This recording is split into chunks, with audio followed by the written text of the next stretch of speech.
চলো বন্ধুরা, তোমাদের সাথে আজকে একটা রেসিপি শেয়ার করি।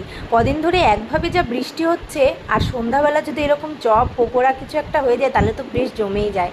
তো এটা সম্পূর্ণ আমার নিজের রেসিপি, আমার নিজের মন থেকে বানানো।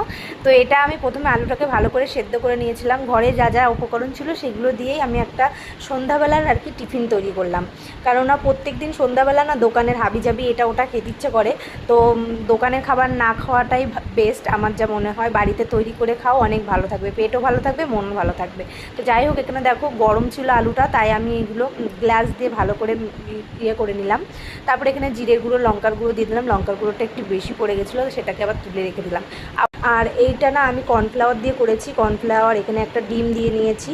তো বেশ সুন্দর হয়েছিল খেতে, তোমরা একটু ট্রাই করে দেখতে পারো। আমার তো মানে আমি ভাবতে পারিনি এত সুন্দর হবে, কারণ আমি মানে যা হাতের সামনে পেয়েছি তাই দিয়েই আর কি বানানোর চেষ্টা করেছি। জানি না কেমন হবে, তখনও ভাবছিলাম যে হয়তো ভালো হবে না, কিন্তু বানানোর পরে সত্যি আমার ছেলে তো ভীষণ মানে মানে ভালোবেসেছে। তো আমাকে বলছে আর কটা বানিয়ে দাও, আর কটা বানিয়ে দাও। বললাম আবার পরে বানাবো।